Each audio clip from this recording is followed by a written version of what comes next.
Est-ce qu'on peut juste rester calme? Père, nous voici devant toi. Nous voici devant le trône de grâce. Agrée-nous. Que ce moment ne soit pas un temps perdu. Que ce moment puisse nous faire gagner le temps. Saint-Esprit, remplis-nous. Que l'homme en moi puisse se taire, que ton esprit, que ta voix puisse se faire entendre. Fais-nous encore du bien dans ta présence. C'est au nom de Jésus que nous avons ainsi prié. Amen. Puis c'est le Dieu qui donne des terres. Dites après moi le Dieu qui donne des terres. Encore une fois, le Dieu qui donne des terres. C'est un assez long thème. Même moi-même, je suis tellement fan de ces prédications que je voulais qu'il commence, mais malheureusement, il m'a mis devant lui, je ne sais pas pourquoi. J'aimerais que l'homme de Dieu, Aggelos, je voulais qu'il puisse commencer, c'est ce genre de thèmes qu'il développe. J'étais en train de prier, je cherchais comment est-ce que j'allais évoluer. Les Seigneurs, j'ai vu quelque chose, je me suis dit, hey, j'ai vu qu'on a réécrit le thème sur un papier pour moi, on m'a donné. J'ai vu quelqu'un écrire un thème pour m'en donner, mais il a enlevé les terres. Il est resté avec le Dieu qui donne. Donc aujourd'hui, je vais beaucoup plus m'atteler sur le Dieu qui donne. Ça sera ma responsabilité de vous faire comprendre que nous avons un Dieu qui donne. Amen, amen. Non, tu ne m'as pas compris. Je disais que nous avons un Dieu qui donne. Si vous lisez bien la Bible, vous allez vous rendre compte que le verbe donner, c'est quelque chose que Dieu a commencé à pratiquer depuis les premiers jours de la terre. Depuis les premiers jours que la création était en train de commencer, Dieu, dans sa nature, avait déjà commencé à donner. L'homme de Dieu nous a expliqué quelque chose de très très particulier ici. Je ne sais pas si vous avez bien entendu ça, mais regardez, quand vous lisez Genèse chapitre 1er, vous allez vous rendre compte que le premier, le deuxième, le troisième jour, jusqu'au quatrième jour, il n'y avait pas de soleil. Mais malgré ça, on disait qu'il y eut un soir, il y eut un matin. La question qu'on s'est tous posée, comment on disait soir, matin sans soleil? Parce qu'en ce moment-là, Dieu s'était donné comme la lumière sur la terre. Dieu s'était donné comme l'élément qui allait définir le changement de jour et de saison. Est-ce que quelqu'un m'entend? Donc les premiers moments de la terre, nous voyons déjà un Dieu donnant. Un Dieu qui donne, un Dieu qui dans sa nature, ce n'est même pas des actions qu'il pose, mais dans sa nature, il donne.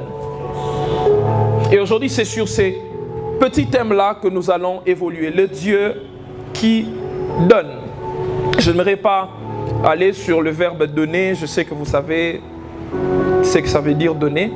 Mais j'aimerais, avant de parler de ça, avant de parler de pourquoi Dieu donne, j'aimerais donner quelques commentaires. Ne vous inquiétez pas, on va lire beaucoup de textes.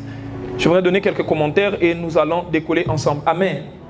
Amen. Amen. Non, est-ce que tu es avec moi? Amen. Amen. Je prie qu'avant la fin de ce moment, que Dieu te donne quelque chose. Amen. Non, tu ne m'as pas compris. Je prie qu'avant la fin de ce moment, que le Dieu que nous présentons ici puisse te donner quelque chose. Amen. Voilà, j'étais en train de dire que nous prions, nous connaissons, nous cherchons, nous aimons ce Dieu qui nous a d'ailleurs aimés en premier, mais ce Dieu-là, dans sa nature, il donne. Il donne, il donne, il donne. L'un des textes que je pense, l'un des textes le plus important de la Bible, Jean chapitre 3, le verset 7, on dit que car Dieu a tant aimé le monde qu'il a donné. La manière de Dieu d'aimer se conjugue par le verbe donner. À chaque fois que Dieu aime, quand il veut poser l'action aimer, c'est directement donner. Est-ce que quelqu'un me comprend? Lorsque Dieu veut prouver son amour envers une nation, envers un peuple, envers une contrée, lorsqu'il veut prouver l'amour, on ne comprend pas le verbe amour pour Dieu, c'est comme associé au verbe donner. Et vous devez savoir que c'est ce Dieu-là. Ce n'est même pas nous qui avons fait qu'il puisse donner. C'est lui qui s'est comme programmé comme cela. C'est lui qui s'est comme... c'est dans sa nature de donner. Quand il ne donne pas, il n'est pas lui. Il aime donner. Je ne sais pas si vous avez eu ce genre d'amis tout autour de vous, des gens, même pour rien, il te donne. Même il fait comme ça, il te donne ceci, il te donne. Je connais un frère comme ça, Aggelos, je le connais, le frère chrétien Daniel, je crois qu'il était même là récemment ici avec nous. J'ai jamais vu quelqu'un qui me donne comme ça. Il donne en cours de route, il donne. Et il y a quelque chose qu'il a pris l'habitude même de faire. Je l'ai vu à plusieurs fois faire ça. Chaque 31 décembre, il peut aller prendre quelque chose dans son compte bancaire. Il circule dans la ville. Il donne à tout le monde qui croit. Il donne. Il peut voir quelqu'un comme ça. Et puis, tu vas bien? Comment tu vas? Il est prêche, il finit, il donne de l'argent. Il prêche, il achète des baskets, il donne. Il peut faire pendant tout 31 décembre. Je ne sais pas si vous avez déjà vécu avec quelqu'un de comme ça, mais imaginez que nous avons un Dieu dans sa nature, c'est un Dieu qui donne. Et la première question, comme je le disais tout à l'heure, c'est pourquoi Dieu donne. Dis à ton voisin pourquoi. Non, je ne t'entends pas dire à ton voisin pourquoi Dieu donne. Pourquoi Dieu donne. Change de voisin, dis encore pourquoi Dieu donne. Matthieu chapitre 6, les versets 9.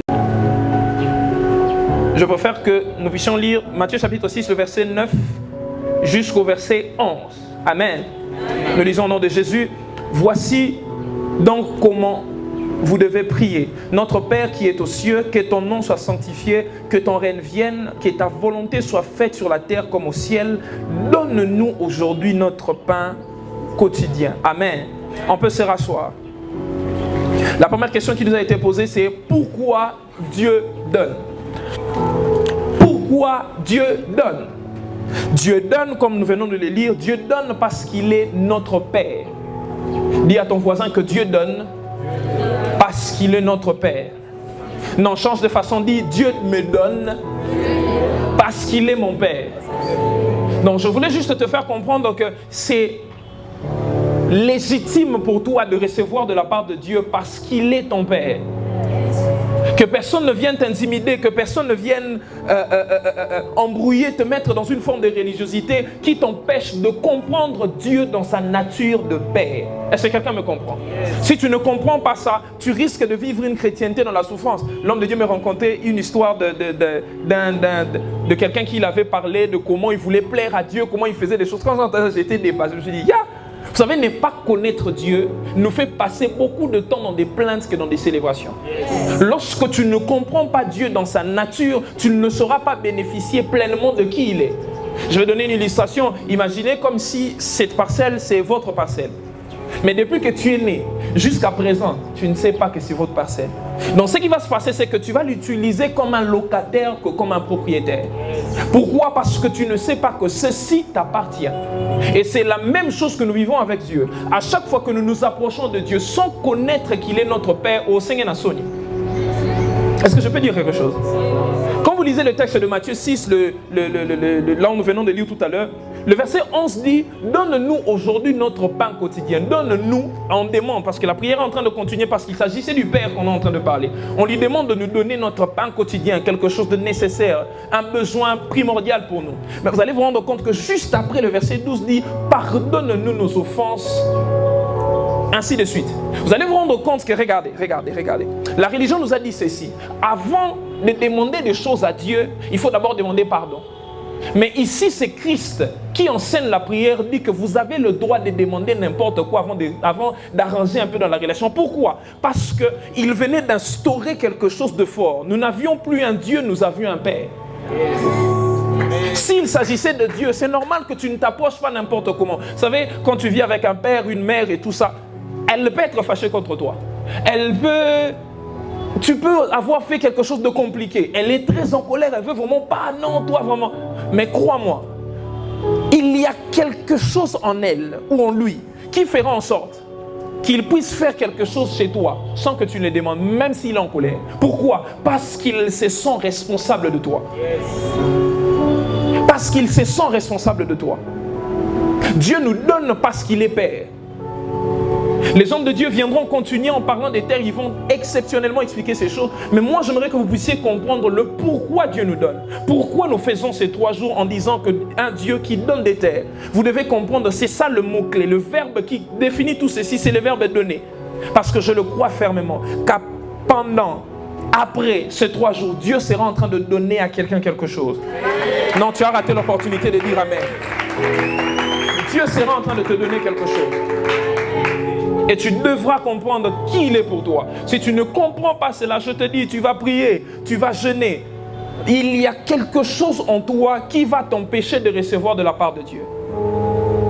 Il y a quelque chose dans ta façon de prier. Vous savez, le simple fait de considérer Dieu comme Père change même ta manière de t'approcher de lui.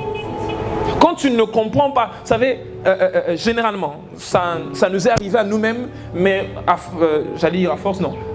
Dieu a fait de nous des serviteurs et en écoutant les autres venir, on aide un peu beaucoup de gens. on a fini par comprendre quelque chose. Regardez, généralement quand les hommes pêchent, tu vas voir quelqu'un, tu te demandes pourquoi tu ne pries pas. Il dit, c'est vraiment ce que j'ai fait. Je ne sais vraiment pas si Dieu va me pardonner. Effectivement, ton problème se trouve là. Dès que tu t'es converti, tu as eu ton baptême, tu as été baptisé de l'Esprit, tu as commencé à parler en langue. Mais jusqu'aujourd'hui, toi tu ne fonctionnes qu'avec Dieu. Toi tu ne fonctionnes qu'avec Dieu. Nous autres là, on a compris qu'avec Dieu là, à un moment c'est compliqué. Il faut fonctionner avec ton Père. Vous savez que le Père, des fois, tu n'as même pas besoin de dire, c'est une attitude. Moi j'ai vécu ce genre de choses, j'ai besoin de demander à mon père quelque chose, je ne lui dis pas. Mais je commence à faire seulement. Tu vois, il regarde la télé, tu passes devant la télé. Comme si tu cherches quelque chose, tu passes encore. Et puis, tu cherches quoi? J'avais laissé mon argent ici. Prends pas. Pourquoi? Tu n'as pas formulé une demande, mais parce que tu as fait, quelque chose s'est passé. Beaucoup de gens ont du mal à prier, beaucoup de gens ont du mal à se développer à grandir, à croître dans leur foi parce qu'ils ne comprennent pas la dimension des pères. Nous avons vu Christ venir tout le temps qu'il était sur terre, il disait mon Père, notre Père. Il répétait tellement cela. Pourquoi? Parce qu'il voulait que nous puissions comprendre Dieu dans la dimension de Père. Amen, amen. Amen, amen. Et parmi les définitions, parmi les explications que j'ai trouvées sur le mot Père, j'ai aimé une explication qui a dit « C'est lui qui est à l'origine et qui nous transmet toutes choses. » J'ai aimé ça. Quand vous voyez Dieu, voyez-lui comme quelqu'un qui est à l'origine de votre vie. Personne ici n'a intercédé pour exister. Personne. C'est même des fois comme ça que nous on prophétise avec mon frère. Des fois un nom vient comme ça, je me dis, j'ai pas demandé ça. Donc s'il a donné le nom, c'est que la suite là, il va donner. Est-ce que j'ai demandé ça? Non. Personne ici n'a intercédé. Seigneur, je ne sais pas si tu avais quelle forme. Seigneur, moi vraiment, j'ai besoin de naître. Personne n'a fait ça. Donc si lui a décidé que tu puisses venir sur terre, ça veut dire qu'il a un projet pour toi. Non, tu n'as pas compris. Ça veut dire qu'il a un projet pour toi. Et tu ne dois pas te considérer comme quelqu'un... Il y a d'autres personnes ici, quand tu leur vois vivre, quand tu leur vois faire des choix de tous les jours, tu as l'impression qu'ils ne savent pas qu'ils ont une destinée. Qu'ils ne savent pas. Je vais vous dire quelque chose que vous n'avez pas compris. L'homme de Dieu que vous avez dans cette ville, mon frère, peut-être qu'il n'a pas eu le temps de vous expliquer vraiment comment il est arrivé ici. Je ne sais pas s'il vous a expliqué ça. Moi, je crois que Dieu a orchestré tout ceci pour que vous puissiez être bénis. C'est comme ça que Dieu fait. Quand tu ne comprends pas que les choses ici, que tout ça, juste pour que toi, tu puisses passer à une autre dimension de ta vie. Si tu ne comprends pas ça, tu vas rater. Est-ce que tu es avec moi? Je disais que Père, c'est lui qui est à l'origine. C'est lui qui est à l'origine de ta vie. C'est lui qui a fait en sorte que tu puisses exister. Tu seras en train de dire que non, mais je ne le connaissais pas. Oui, effectivement, tu ne le connaissais pas, mais lui te connaissait. Il dit à Jérémie, avant que tu ne sois formé dans les seins de ta mère, je te connaissais. Donc ça veut dire que ton existence terrestre n'est pas ta véritable existence. Tu as commencé à exister quelque part et c'est en ce moment-là que Dieu te connaissait déjà. Avant que le monde voie ton visage, avant que tes parents connaissent ton nom. Parce que lorsque tu nais, il y a certains enfants, quand ils naissent, c'est là qu'on donne les noms, les autres même avant et tout ça. Mais avant que toutes ces choses se forment, Dieu te connaissait déjà. Dis après moi, Dieu me connaissait déjà. Non, dis-le encore très fort. Dieu me connaissait déjà. En train de prier. Jésus vient, il inaugure une saison où nous ne parlons pas à Dieu, où nous parlons à un Père, où nous avons une relation qui nous facilite pour que nous puissions recevoir. Il y a un moment, on a tous rencontré ça, un moment, une fausse doctrine, permettez-moi de l'appeler comme ça, qui était comme en train de fustiger le fait de demander à Dieu. Vous là, vous venez que demander à Dieu. Bon, question. Soto singiété. On va demander à qui? Bon, pendant que, ok, lui ne nous donne pas, vous donnez nous quand même. À un moment, c'était là, non, vous là, vos prières là, c'est moi demander. Ok. Toi, ne demande pas. Moi, je vais demander. Nous avons un Dieu, vous savez, dans la nature de Dieu, je ne sais pas comment vous expliquer, quand quelqu'un est dans sa nature, il donne. C'est vraiment une raison pour laquelle on doit venir chez lui. Quand vous comprenez que nous avons un Dieu qui donne, vous n'allez pas hésiter à venir. Et moi, je n'ai dit que le Dieu qui donne, on va expliquer le Dieu qui donne des termes. Mais moi, ici, je ne m'arrête que le Dieu qui donne. Parce que le Dieu, là, il peut donner mariage. Il peut donner tout ce que... Tu peux compléter tout le reste. Mais moi, j'aimerais que tu comprennes que Dieu donne. Regarde ton voisin, dit Dieu donne réellement. Et aujourd'hui, il va me donner quelque chose. Aujourd'hui, il va me donner quelque chose. Dieu nous donne parce qu'il est notre Père. Dieu nous donne parce qu'il est notre source. Dans sa nature de source, il sait que nous sommes interdépendants de lui. Lorsque lui ne donne pas, nous commençons à sécher. Lorsque la source, je donne un exemple comme ça, lorsque le robinet que nous avons dans la parcelle ne donne plus l'eau, même si nous avions de stock à la maison, il arrivera un moment que ces stocks vont s'épuiser. Pourquoi? Parce que la source qui remplit ces stocks s'est arrêtée. Mais nous avons un Dieu qui est une source intarissable. Non, je disais que nous avons un Dieu qui est une source intarissable. Parce qu'il est notre source. Il sait que s'il ne nous donne pas, nous allons sécher. Il sait que s'il ne nous accompagne pas, s'il ne nous remplit pas, s'il ne donne pas, s'il n'y a pas le verbe donner, de notre côté, il y aura quelque chose qui va se passer en notre défaveur. En notre défaveur. Et en deuxième, je dis premièrement, Dieu nous donne parce qu'il est notre Père, il est notre source. Mais deuxièmement, Dieu nous donne, je l'ai écrit comme ceci, Dieu nous donne pour que l'on soit dans la joie et dans l'abondance. Tu as raté l'opportunité de dire Amen. Dieu nous donne pour que nous puissions être dans la joie et dans l'abondance. Avant de parler de ça, j'aimerais expliquer quelque chose que j'ai constaté dans la Bible. Le peuple d'Israël sort d'Égypte, ils arrivent quelque part, ils s'installent. Dieu appelle Moïse, il lui donne des lois. Moïse descend avec les lois. Si vous lisez les lois, vous vous rendez compte que Dieu, on dirait que tout l'intéressait dans son peuple, même leur alimentation. Il leur dit, ça vous allez manger, ça vous n'allez pas manger. Avant que les médecins puissent découvrir que non, ça si vous mangez ça, il y aura tel problème. Dieu savait déjà. Il dit, ça vous mangez pas. J'aimerais dire à quelqu'un que tu as un Dieu qui s'occupe de petits détails de ta vie. Et tu dois le comprendre. Quand tu ne vois pas les choses comme ça, tu risques de vivre comme un malheureux sur terre. Et pourtant, tu as un Dieu qui se soucie de... Comment je peux dire ça? Qui se soucie de ta santé mentale. Parce qu'aujourd'hui, on parle tellement de santé mentale. Non, je suis stressé, je déprime trop. Tu dois comprendre que le Dieu que nous prions n'est pas là seulement pour des choses spirituelles. Il s'occupe de ces moindres détails de choses. Il s'occupe de tellement de détails que si tu ne comprends pas ça, on risque de te faire quoi? Ces choses-là, toi-même, il faut chercher, toi-même, il faut aller voir un psy. Oui, ces choses aussi, oui. Mais Dieu se soucie de ces moindres détails. Nous ne prions pas un Dieu qui va faire en sorte... Regardez. Si nous étions serviteurs, on pouvait quand même penser que Dieu pouvait faire en sorte qu'on les sert et tout ça, notre état ne nous regarde pas. Mais parce que nous sommes des fils, il ne s'agit pas que nous puissions avoir des véhicules, il s'agit aussi de notre état intérieur. Lorsque Dieu regarde que malgré tout ce qui se passe, tu n'as pas de paix, c'est ça qu'il va chercher à réparer en toi. Et si tu ne comprends pas ça, j'insiste, si tu ne comprends pas ça, tu risques de ne pas t'approcher de Dieu pour ce genre de choses. Il y a des gens ici qui ne font pas de prières pour certaines choses.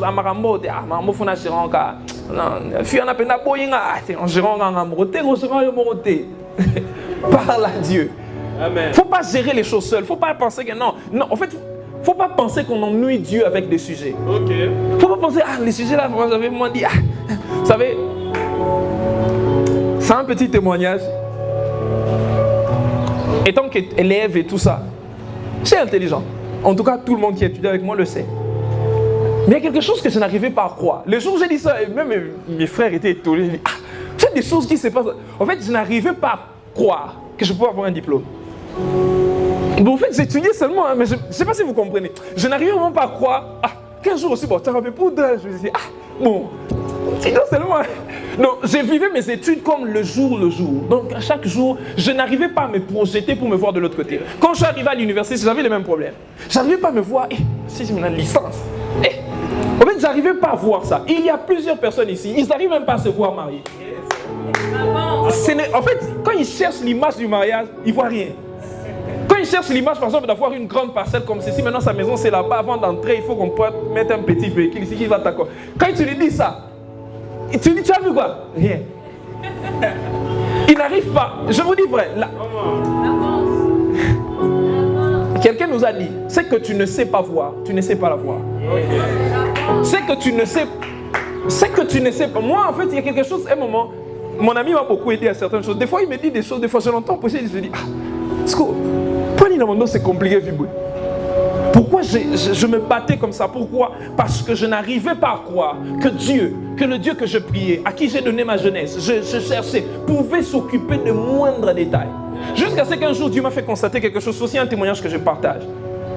Le jour même, c'est arrivé, la femme de l'homme de Dieu était là. Je me suis rendu compte que depuis que je suis sur terre, j'ai jamais acheté des téléphones. J'ai jamais acheté des téléphones. Pour vous, c'est ma téléphone, mais pour moi, c'est important. C'est important. À un moment de ma vie, homme de Dieu, j'ai passé 5 ans. Pendant 5 années, je n'achetais pas de vêtements. Oh, pourquoi? Parce que je compris que j'ai un Dieu qui donne. L'homme de Dieu a dit quelque chose, quelque chose si on parlait avec lui, il m'a dit quelque chose, quand il dit, et lui aussi ça l'arrive comme ça, c'est bien.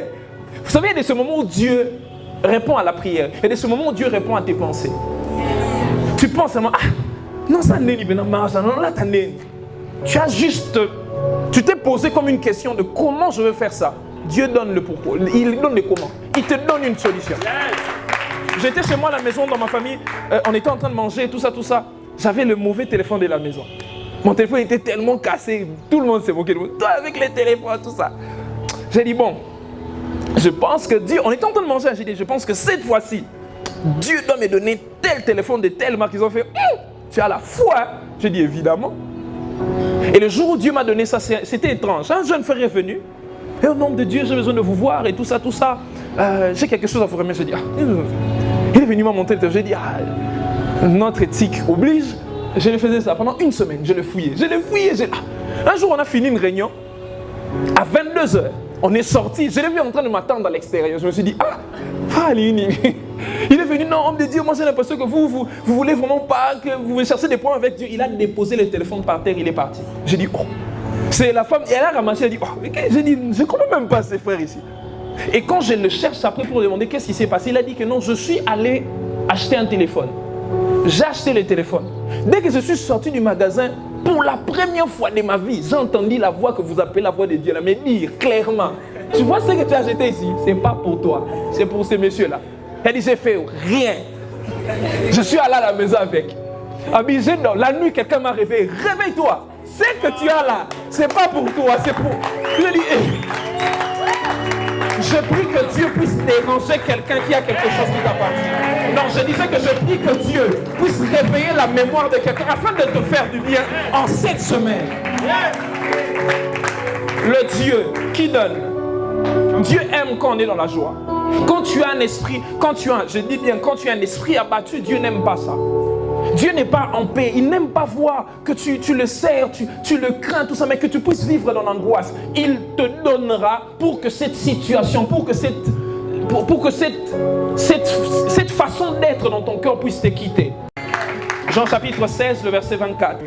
La Bible dit ceci, jusqu'à présent, vous n'avez rien demandé en mon nom. Demandez et vous recevrez, afin que votre joie soit parfaite. J'aime la version parole vivante. J'aime ce que la version parole vivante a dit. La version parole vivante dit ceci, jusqu'ici, vous n'avez rien demandé en vous recommandant de moi. Demandez et vous recevrez pour que rien ne manque à votre joie. Non, ça veut dire que vous n'êtes pas seulement dans un état de joie, mais qu'il n'y ait pas de manque dans cet état-là, qu'il n'y ait pas un mariage sans paix, qu'il n'y ait pas un mariage sans enfant, qu'il n'y ait pas un travail sans promotion, qu'il n'y ait pas une élévation sans richesse. Dieu dit demander, il dit juste à présent. Vous savez, je ne sais pas si vous comprenez ces textes. Dieu s'est rendu compte que, bon, ce matin, mais je me rends compte que vous venez, vous finissez les cultes, vous rentrez et c'est à la maison que vous vous plaignez. Jésus-Christ dit ceci, qui d'entre vous, à cause de ses inquiétudes, n'a ajouté quelque chose dans la durée de sa vie? Je voudrais dire à quelqu'un quelque chose ce soir. Dieu n'exauce pas les plaintes, Dieu exauce la prière. Plus plusieurs d'entre nous, on s'est plaint. Ah, moi, vraiment, cette situation, c'est difficile, vraiment. Non, tu ne pries pas. Tu es en train de te plaindre. Prier veut dire, la Bible dit que ceux qui s'approchent de Dieu doivent en croire qu'il existe et qu'il est le rémunérateur. Donc ça veut dire que quand tu viens, c'est comme si tu viens. Non, cet exemple est bien. Un peu les ATM. Les ATM, tu peux faire comme ça, on peut s'atter. Je cherche quelque chose que quand tu viens à la caca. C'est un peu comme si tu viens vers l'eau. Tu viens un peu vers le lac. Tu viens vers le lac pour puiser de l'eau, tu ne trouves pas de l'eau. Imagine, ça n'a pas de sens. Pourquoi? Quand tu quittes chez toi, tu viens vers le lac, tu sais que tu vas trouver de l'eau. Et je vais dire à quelqu'un, quand tu t'approches de Dieu, tu dois savoir que tu t'approches de quelqu'un qui donne certainement. Dieu donne certainement. Il dit que vous ne demandez pas. Là où les hommes de Dieu vont nous emmener, je vous dis, j'ai commencé à percevoir ce qu'ils vont dire. Ça sera haut. Mais si vous ne comprenez pas d'abord, donnez d'abord simplement. Toro Sambil, Toro déclaré. On va s'aimer. On va faire des offrandes. Rien ne va se passer. Pourquoi? Parce qu'on ne comprend pas pourquoi Dieu donne. On ne comprend pas la dimension du Père. On ne comprend pas que Dieu s'intéresse. Tu sais, quand tu dors la nuit en train de pleurer, tout le monde te voit en joie. Toi la nuit en train de pleurer, Dieu voit ça. Et il a besoin de changer ça. Il a besoin de changer ça. Dieu voit quand je vois la maison. Je suis en train de faire une vision. Je vois une famille ici. Chez vous, c'est devenu comme un dortoir. Vous sortez le matin. Le soir, tout le monde rentre, personne ne parle à personne. Et je vous dis que Dieu est intéressé par cette situation. Et je le crois qu'il sera en train de le changer. Non, je disais que je crois qu'il sera en train de le changer. Dieu nous donne. Dieu nous donne. Je suis en train d'insister sur ces choses ici. Pourquoi? Parce que nous puissions, qu'à partir d'aujourd'hui, quand tu seras en train de prier, quand tu seras en train de jeûner, tout ce que tu seras en train de faire, quand tu viens devant Dieu, tu dois être sûr. J'ai envie de dire, pas Nzambe et ratakate. Je vous dis vrai. La question que je me suis posée une fois, j'étais en train de chercher quelque chose en priant. Comment je me suis arrêté? Je me suis dit, bon, Abraham, Isaac, Jacob, Jean, Pierre, tous ces gens-là, pourquoi il ne les a pas menti eux? Pourquoi il va commencer par moi? C'est quoi son intérêt de me mentir? Regardez. Il y a un texte qui m'a fait du bien. Vous allez comprendre. Emmanuel est là ici. Matthieu chapitre 7. Le verset 11. Écoutez ce que Jésus dit. Il dit, si donc, tout mauvais que vous êtes, vous savez néanmoins donner à vos enfants ce qui est bon pour eux, à plus forte raison, votre Père céleste ne vous donnera-t-il de bonnes choses à ceux qui lui demandent. Il dit que vous d'ailleurs vous êtes méchants. Tous nos parents, Dieu leur a traité de méchants. Jésus a dit qu'ils sont méchants. Oh, j'avais envie de dire mon père, que tu dégages mon père est méchant. Vos parents là, ils sont méchants. C'est pas moi, c'est Jésus qui dit. Il dit que vos parents sont méchants. Mais, parce que c'est même pas aux enfants qu'il parle, il parlait au père. Il disait que vous êtes méchants. Mais malgré votre état de méchanceté, quand vos enfants sont dans le besoin, vous donnez. Vous faites des efforts, vous sortez chaque matin, vous vous battez pour ces enfants. À combien plus forte raison votre Père Céleste? Votre Père Céleste qui déjà, vous êtes méchant, mais lui dans sa nature, il est bon. Mais non, si les gens méchants produisent de bonnes choses et quelqu'un qui est bon, si les gens qui sont méchants produisent de bons résultats, font des efforts pour que toi tu sois en bonne santé, construisent des maisons pour que toi tu puisses habiter. Maintenant, quelqu'un qui est bon, qu'est-ce qu'il va faire? Ou je dirais, qu'est-ce qu'il ne va pas faire? Bien-aimés, il est temps que nous puissions changer notre façon de nous approcher de Dieu. Je disais qu'il est temps que nous puissions changer notre façon de nous approcher de Dieu. C'est étrange que nous, les chrétiens, nous sommes devenus, en temps normal, c'est chez nous que les gens devaient trouver l'expertise dans l'exaucement. Mais c'est nous qui sommes devenus, l'exaucement est devenu rare au milieu des chrétiens que chez les païens. Pourquoi? Parce que nous avons oublié qui est notre Dieu. Nous avons oublié la relation que nous avons avec lui. C'est devenu difficile pour un chrétien de croire que Dieu va le donner, qu'un boss va le donner. Si tu le dis que Moutana Kabelo il croit, mais si tu le dis que Dieu te bénisse, et comme on te dit bonjour, que Dieu te bénisse, on n'arrive pas à comprendre qu'on est en train de dire que c'est lui qui a fait en sorte que tu sois, tes deux pieds soient sur terre, que tu ne tombes pas à gauche, que tu ne tombes pas à droite. C'est lui qui a formé toutes choses. Il est en train de te bénir. Non, j'aimerais dire à quelqu'un que Dieu te bénisse cette semaine. Non, tu n'as pas compris que la bénédiction de Dieu puisse te localiser cette semaine. Dieu donne. Jean chapitre 10, le verset 10. Le voleur ne vient seulement pour voler, pour immoler et faire périr. Moi, je suis venu pour donner la vie aux brebis. Il ne s'arrête pas là, il dit une vie en abondance. Donc ça veut dire que tout le monde vit. Ce n'est pas un problème. Moi aussi je vis. Mais là où le Seigneur nous démarque, c'est que notre vie est caractérisée par l'abondance. Tu as le travail avec abondance. Tu as le mariage avec abondance. Tu as le salaire avec abondance. Comme l'a dit l'homme de Dieu l'autre fois, ton salaire ne va pas que servir à payer les dettes et puis après tu n'as rien. Non, tu vas payer les dettes. Tu vas acheter des choses. Et puis tu dis, mais qu'est-ce que je dois encore faire avec? Tu achètes, mais tu as encore. Je te dis, qu'est-ce que je vais faire avec? Que Dieu te bénisse en cette semaine. Je disais que Dieu te bénisse en cette semaine. Écoutez maintenant ceci. Je suis en train d'atterrir, c'est mon dernier point.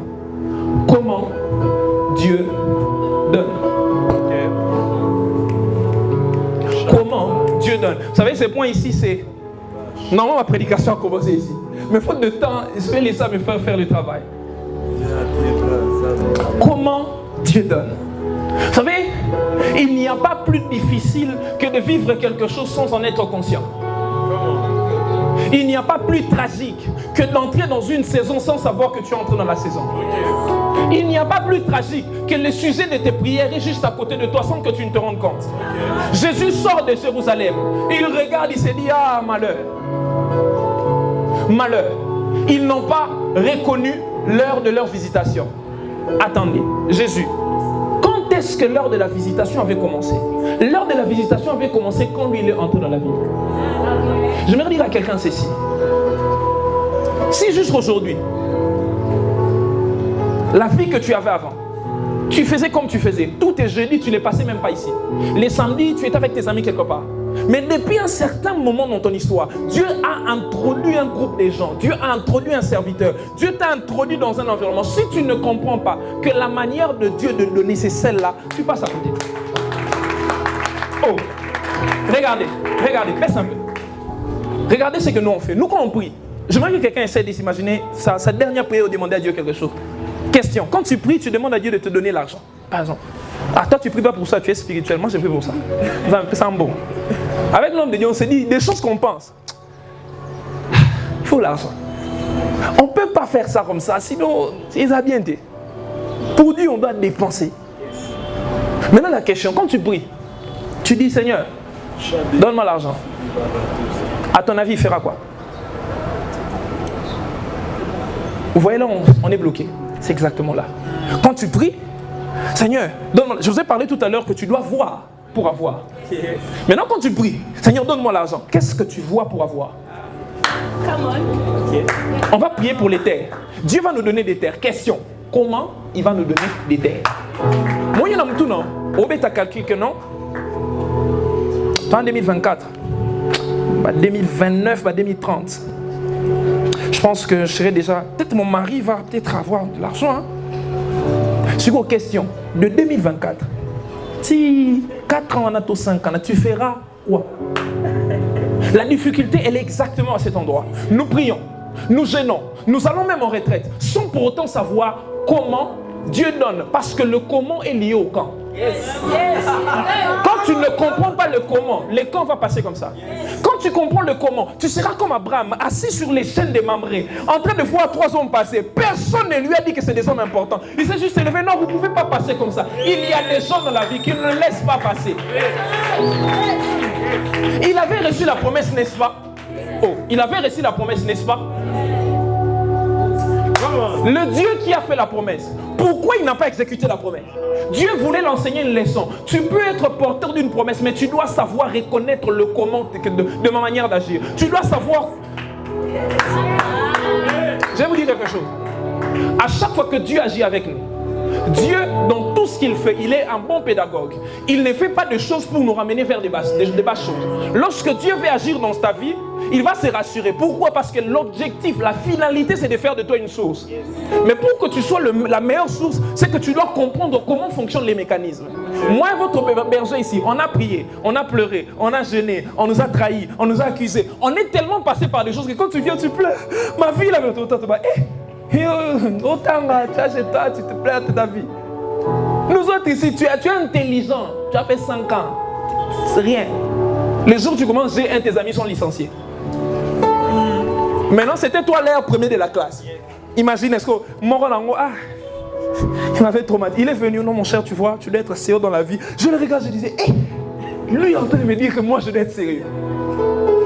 On est tellement passé par des choses. Pourquoi? Parce que Dieu voulait être pédagogue à cause de ce qui va venir après.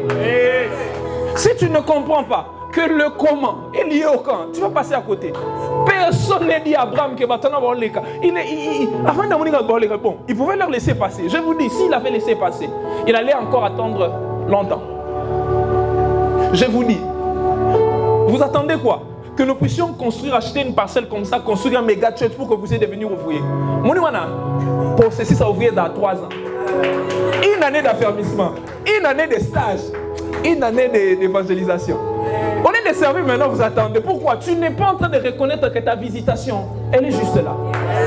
Dieu est en train de te donner. Regardez, le Dieu de la Bible, quand vous approchez de Dieu, enlevez le système rationnel qui vous fait fonctionner. Il dit à Israël à un moment, il dit, regardez, vous allez conquérir Jéricho. On envoie des espions. Quand ils sont revenus, ce n'est pas les gens de la ville de Jéricho qui ont dit qu'ils étaient des géants. C'est eux-mêmes qui se sont fait leurs propres géants. On a vu des gens là-bas. Tu t'es fabriqué tes propres géants. Oh, tu t'es fabriqué un géant que tu vas chasser au nom de Jésus qui ne partira pas. Pourquoi? Parce que tu l'as fabriqué. Ce n'est pas un démon classifié dans la Bible. Ce n'est pas un esprit à exister. En fait, il y a des démons qu'on chasse qui n'existent pas. On sait juste fabriquer ces démons-là. C'est même à cause de ça que tu jeûnes. Tu pries. Merci. Je ne comprends pas. Oui, parce qu'ils n'existent pas. Tu t'es fabriqué. Et regardez ce que Dieu fait. Il dit, bon, vous avez dit que ce sont des géants. Regardez ce qui est étrange. Ils ont dit que la ville de Jéricho avait des géants, n'est-ce pas? Ils n'ont même pas parlé de la muraille. Oh, ils n'ont pas décrit la muraille. Ils ont parlé des gens dans l'intérieur de la ville. Maintenant, regardez là où Dieu détruit quelque chose dans leur tête.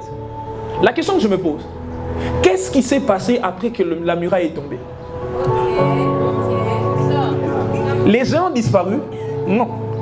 Dieu dit, bon, je vais vous montrer comment moi je gagne.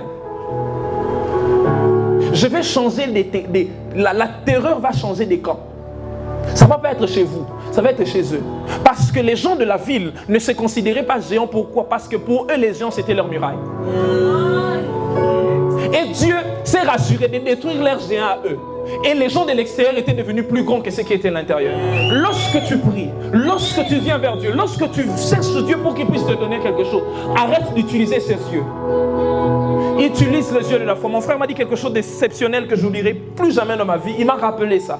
Il m'a dit un texte des Écritures qui dit « Le juste vivra par la foi ». Mais il m'a conjugué ça autrement. « Le juste vivra par sa foi ». Quand tu cherches un Dieu pour qu'il te donne, ne viens pas comme ça. Arrête de négliger. Je vous ai parlé ici des temps. Arrête de négliger le fait de venir ici, de balayer, de clasher des choses. Arrête de négliger. Regardez. Imagine, vous attendez les descentes évangéliques pour qu'on puisse évangéliser, hein, faire des descentes.